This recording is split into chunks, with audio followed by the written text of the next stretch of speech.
Então, vamos dar início à entrevista com o ator e diretor Jefferson Herzog, responsável pelas oficinas teatrais da cidade de Osório, no Rio Grande do Sul, atuando e dirigindo há 13 anos.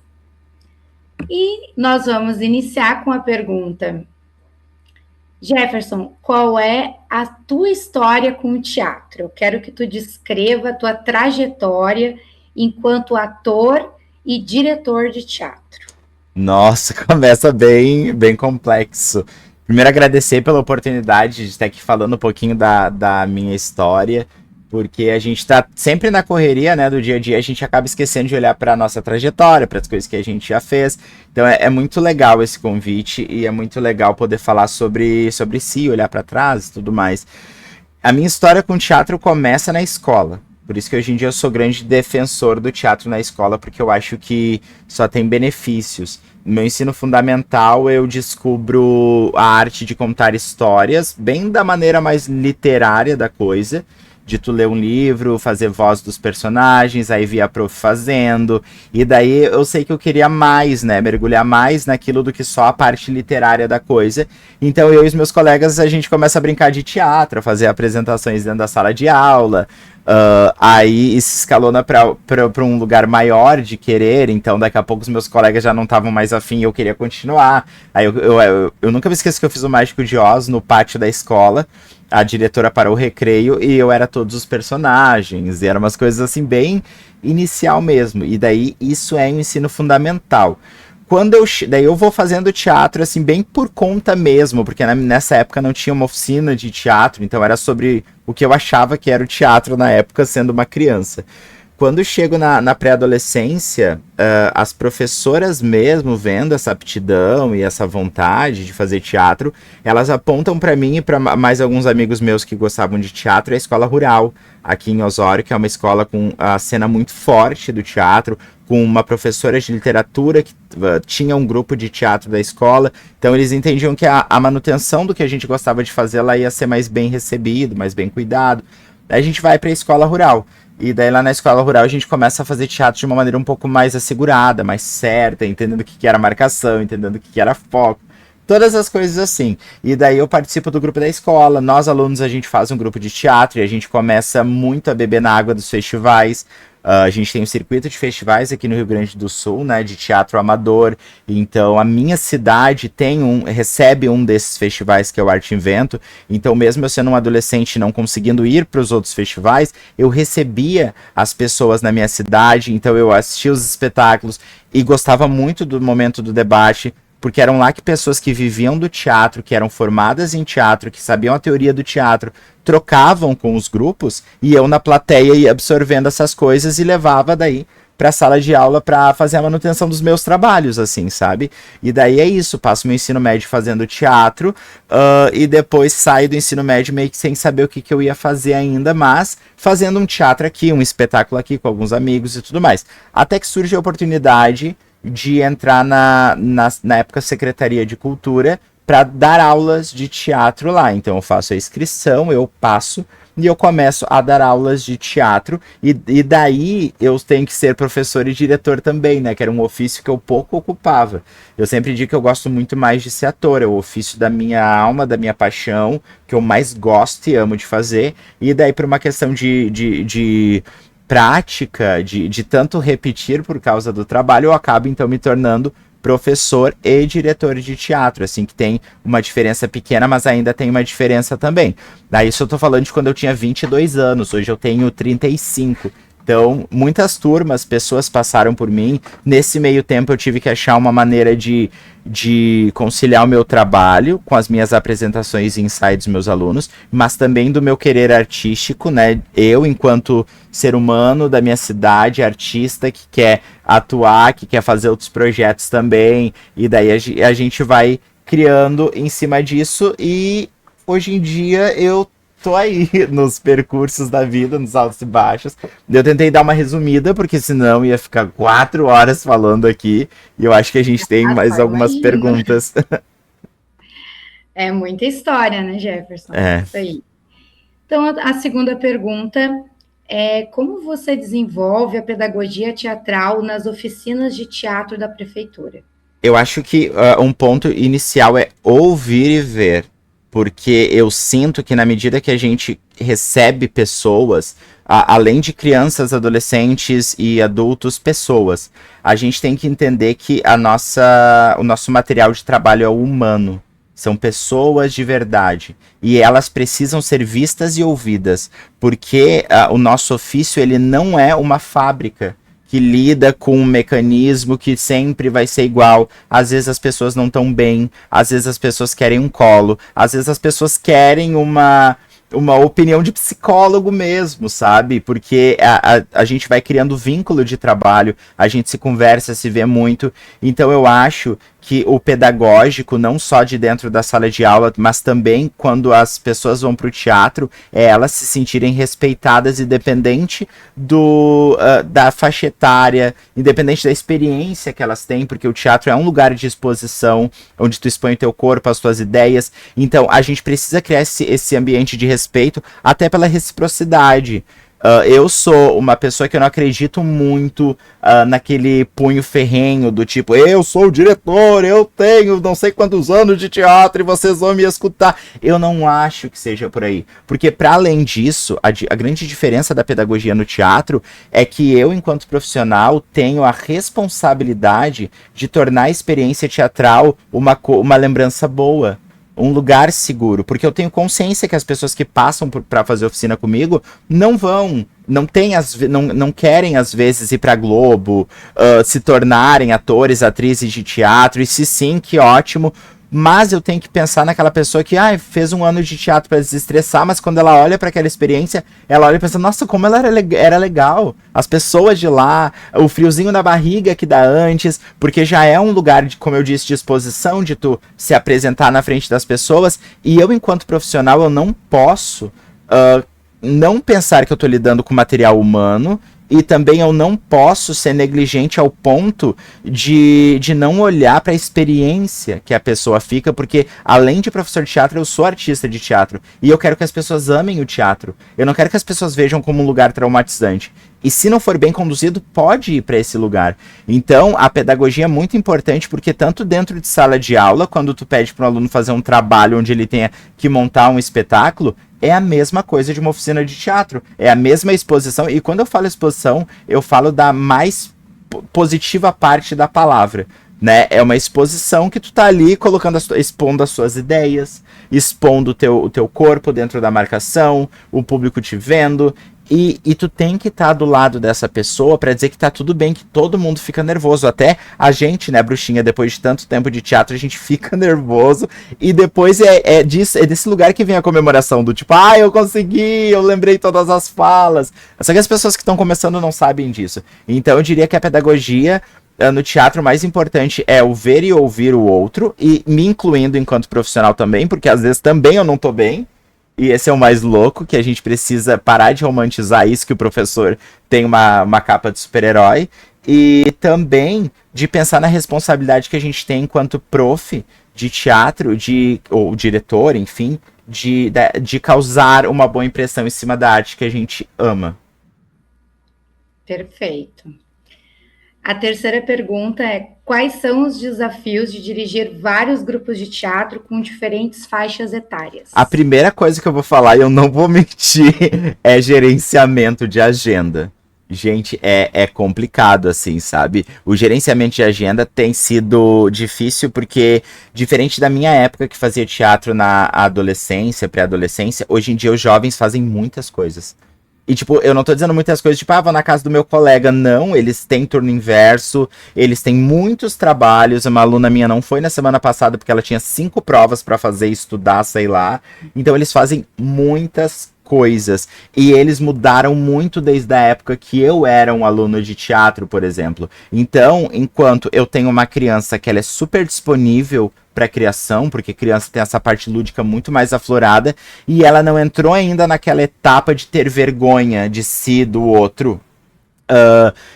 É muito potente. mas também é mais difícil de tu conseguir a atenção dessa criança. Então tu precisa transformar a tua aula em uma coisa que chame a atenção dela e que seja mais agitada para que ela não caia na monotonia. Então é um tipo de aula. Já os adolescentes, eles têm muito mais vergonha. Então eles não chegam próximos uns dos outros, eles não se abraçam, eles não estendem a mão para o outro, e o teatro é muito sobre o contato. É muito sobre, de novo, a exposição de ideias. Então muitas vezes os adolescentes têm na cabeça deles coisas maravilhosas que eles não deixam sair porque eles não querem ser criticados. Então eles estão mais no lugar de o professor ou o diretor provedor. Ele que vai trazer tudo e eu só vou aqui repetir. E aí a gente tem que quebrar isso. E dizer, eu não vou te prover nada, queridinho. Tu está aqui para te criar também. Então, esse é a aula do adolescente. O adulto, ele já vem mais com um pouco da energia da criança, assim. Da criança e do adolescente. Porque ele tá lá, ele tá disponível, ele quer. Muitas vezes ele tem a vergonha dele, mas ele abre mão disso. Mas também tem que ir um pouco mais devagar com o adulto, principalmente se a gente está falando da terceira idade, porque a gente marca o espetáculo, né, cria movimentação de cena, e não pode ser tão complexo, porque muitas vezes é muita coisa para computar, então a gente tem que pensar numa cena mais confortável, que desafie, sim, aquela pessoa, mas que também pense no cansaço de todo dia trabalhando, porque chegou de noite, levou os filhos na escola e tudo mais, e transformar numa experiência agradável dentro das condições que aquele aluno tem. Mas ainda eu digo que dentro da turma de alunos existe mais uma variante enorme, assim, sabe? Porque a aula para criança é quase que uma fórmula matemática. A do adolescente, quase uma fórmula matemática. A dos adultos ainda me fascina porque tem várias...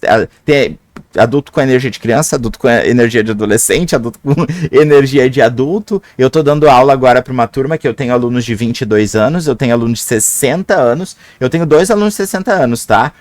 E os dois são crianças, no melhor sentido da palavra. Eles se jogam super, eles não têm vergonha nenhuma. Então, e também existe essa maturidade, a experiência, né? Se a gente olha para a experiência do adulto, é também muito potente a bagagem que eles trazem. Então, muitas vezes eu escuto mais do que falo. Porque quando eles trazem essa experiência para a cena, às vezes eles têm muito mais acrescentado que eu. E tá tudo bem. Porque todo o processo que a gente cria de teatro é conjunto. Nunca é só de um diretor. Um grupo de teatro é um corpo. Não é só um braço, sabe? Então, é isso que tu tem que olhar nessas variantes aí das turmas. Essa é a grande diferença que eu vejo. É uma complexidade. Nossa Senhora! Então, vamos para a próxima pergunta.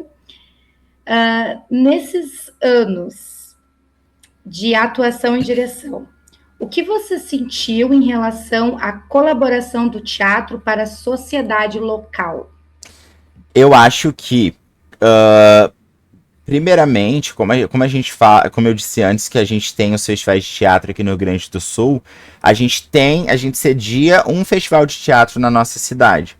Como a nossa cidade é uma cidade com bastante artistas, graças a Deus, a gente sempre trabalha para fazer apresentações na nossa cidade e com isso fazer uma construção de público. Então o nosso público da nossa cidade, ele já sabe como respeitar um artista, ele já sabe o quão importante é ir ao teatro, ver as pessoas apresentando, quanto para o artista é importante ir para o teatro. Aí os pais levam os filhos para fazer oficina de teatro, vão assistir os filhos nas apresentações no final do ano, veem que o teatro é uma coisa legal, não é uma coisa assim que tipo, um teatrinho e tudo mais, que tem um sal, um gosto por trás, sabe? Tem um tempero por trás das apresentações, e até os pais acabam agarrando gosto. Hoje eu dou aula para vários pais dos meus alunos na turma dos adultos. Então é uma contaminação que a gente diz, é o bichinho do teatro que morde as pessoas, não sei.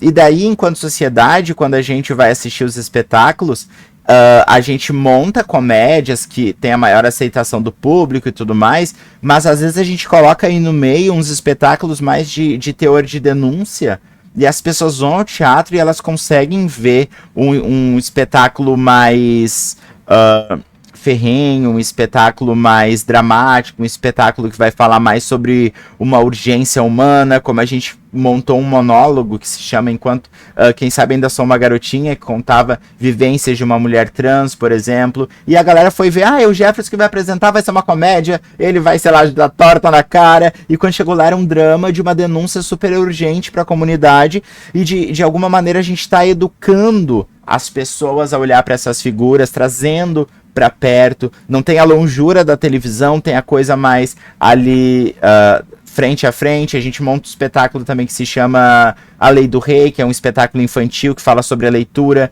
mas o nosso estudo, enquanto a gente estava construindo o espetáculo, era não ser maçante, do tipo, pegue um livro e leia. Não, a gente tenta de alguma maneira fazer essa contribuição e trazer essas coisas positivas através da arte de uma maneira meio que peculiar, sabe, subjetiva. Então eu acho que essa resposta varia de acordo com cada artista que for falar aqui. Eu posso mais contar sobre a minha vivência e entender de acordo com a minha ótica, a minha vivência, como a gente tenta contribuir para a sociedade, sabe? Para nossa sociedade, da nossa cidade, enquanto pessoas que fazem teatro, enquanto os textos que a gente escolhe para trocar com as pessoas. E daí, de uma maneira mais prática, os meus alunos, né? Voando, indo para outros lugares, fazendo faculdade de teatro, apresentando bem um trabalho na escola, lá no ensino médio, construindo um círculo de amigos que antes não tinha, porque o teatro te gruda com as pessoas, é um imã, porque, enfim, tu tá trabalhando com elas, tu sente a energia delas, e isso é o que eu mais gosto do teatro, é trazer pro pré-adolescente, o adolescente que tá mais deslocado, uma visibilidade, ele ser visto e ouvido também pelos colegas. Então tem a coisa mais macro, eu apresentando para a sociedade, mas tem a coisa também dos vários alunos que passam por mim e criam um círculo de amizades depois que saem do teatro. Maravilhoso. Excelentes contribuições, Jeff. Obrigado. Agora a próxima pergunta. Quais dramaturgos e suas respectivas obras teatrais te servem como inspiração no momento de escrever as suas peças? Tu sabe que os dramaturgos e os espetáculos de teatro, principalmente da parte plástica, eles contribuem mais para mim na parte da visualidade do trabalho. Eu, enquanto pessoa que escrevo, quando eu vou escrever um trabalho, que é o início de tudo, esses insights, eles vêm de maneiras distintas, assim. Muito eu crio com música, por exemplo. Eu tô escutando uma música, eu escuto um instrumental que é legal, eu escuto uma batida que é legal, ou eu vejo uma história que é legal, e eu, a partir disso, começo a pensar, nessa música, nessa cena, aí acontece isso, aí vai para esse lugar. Teve o processo de um espetáculo que eu fiz, que falava de uma cidade que não morre ninguém há mais de 10 anos, por exemplo. Começou com uma música de heavy metal que eu escutei, aí eu pensei, nossa, eu podia criar um espetáculo baseado no expressionismo alemão e tal, de trazer umas maquiagens assim mais esbranquiçadas, e daí no meio disso eu lembrei de Incidente em Antares, que é do Machado de Assis, se não me engano. O Incidente em Antares, eu lembrei, que eu já tinha visto uma montagem do Grupo Máscara, inclusive, e daí fala também sobre os mortos que voltam à vida. A gente fez um espetáculo no ano passado também, que fala sobre o feminicídio, que se chama O Escuro, a Bruxinha participou, e daí eu quis juntar isso, olha que loucura a minha cabeça, eu quis juntar isso lá com a história do Nelson do... não é Vestido de Noiva, meu Deus do céu, né, que me pegou de surpresa, é a valsa número 7. A valsa número 7. Inclusive, a gente usa um trecho desse texto, né? Que diz: chovia sim, se chovia muito, e quando chove nas igrejas, os anjos escorrem pelas paredes. Porque lá fala também sobre a questão feminina no espetáculo do Nelson, mas para além disso, a vida do Nelson, né? Diz que ele teve várias controvérsias em questão ao feminino e tudo mais, assim. E daí eu quis trazer isso também como denúncia. Então, assim, o meu processo, ele nunca começa de eu pensar num dramaturgo, num estilo de escrita, para respingar aqui. Eu começo de um insight muito mais inocente. Aí eu começo a escrever, logo eu acesso coisas que eu já li, eu já vi, e aí sim eu trago essas contribuições para cá, faço grandes mesclas, ou vou dar mais uma olhada, que às vezes eu não lembro muito bem do trabalho, e daí tudo acaba virando uma grande sopa de letrinha com muitas referências. Múltiplas formas, né? Múltiplas, sim. E quais as peças teatrais históricas que você já encenou e que marcaram a tua trajetória como ator?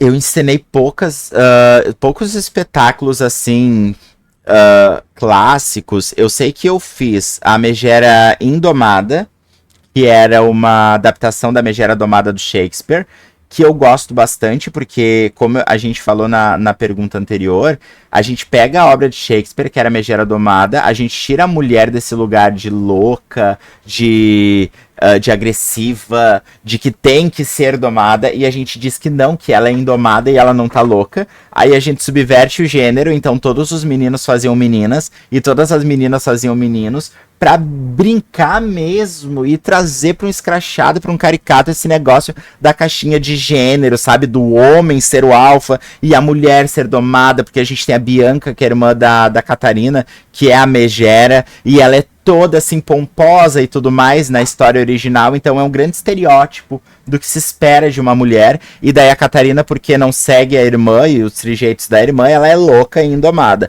Então eu faço a Bianca, por exemplo, no espetáculo, e a gente, ela tá bonitinha, loirinha e tudo mais, mas ela é um demônio. Ela é falsa, ela faz horrores. E a Catarina, ela é super centrada e ainda tentam tirar ela pra louca. Então a gente subverte isso e traz essa mensagem de novo pra nossa cidade. A gente fez o Macbeth em Pop também, eu e a Bruxinha.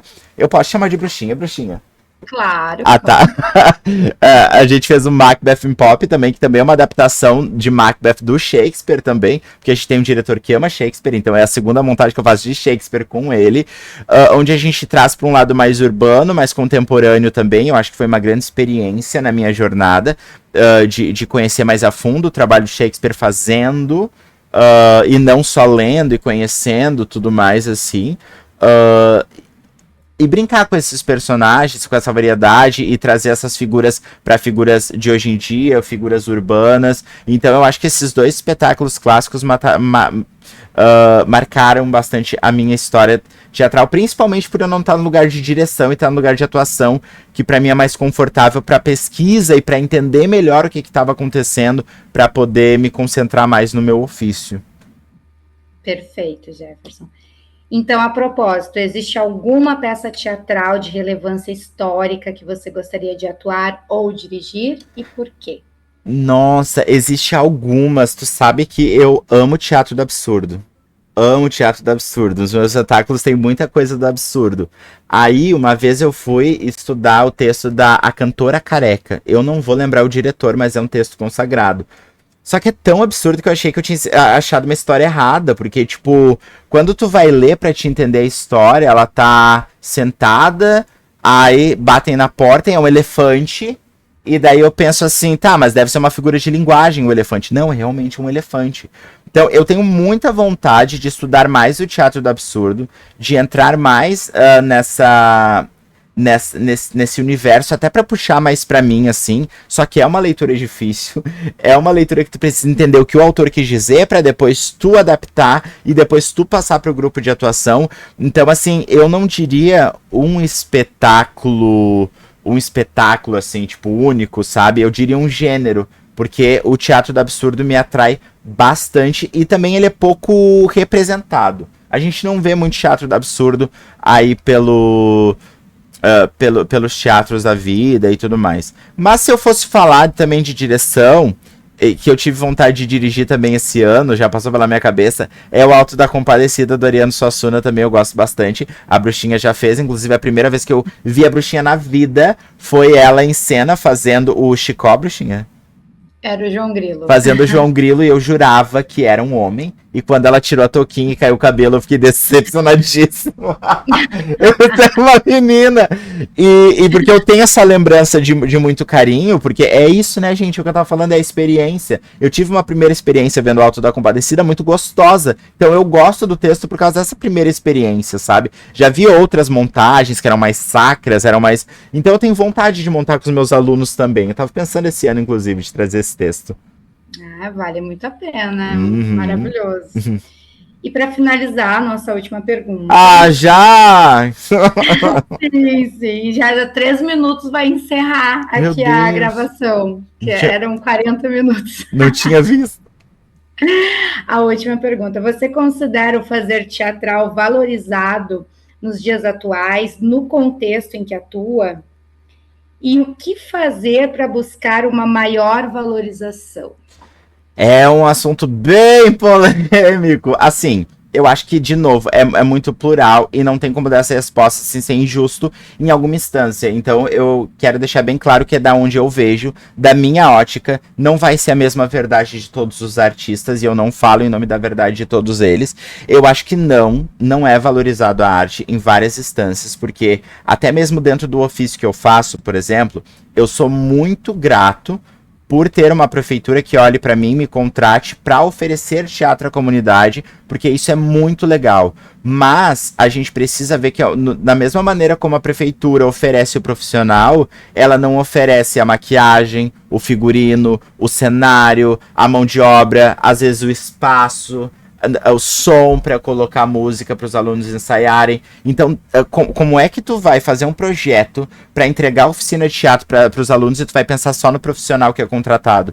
E todas as outras coisas que exigem para fazer um espetáculo acontecer. Então, eu, enquanto artista e pessoa que acredita no projeto e acredita na arte, vou lá, peço meu pai fazer cenário, compro o radinho, sei lá, a gente vive de doação aqui de brechós e coisas, e eu transformo o nosso espaço num espaço que todo mundo pode ter acesso e pegar coisas para que a gente consiga fomentar essa arte. E a nível maior também, não só a municipal, eu acho que ainda fica nesse lugar, né, do tipo político também, do tipo, eu contrato essa pessoa porque é mais barata, eu contrato aquela pessoa, e daí não se olha para qualidade, para quem que tu tá contratando, para se essas pessoas elas representam mesmo aquele lugar que precisa ser representado. Eu acho que falta uma sensibilidade das pessoas que lidam com os artistas, tanto a nível municipal quanto a nível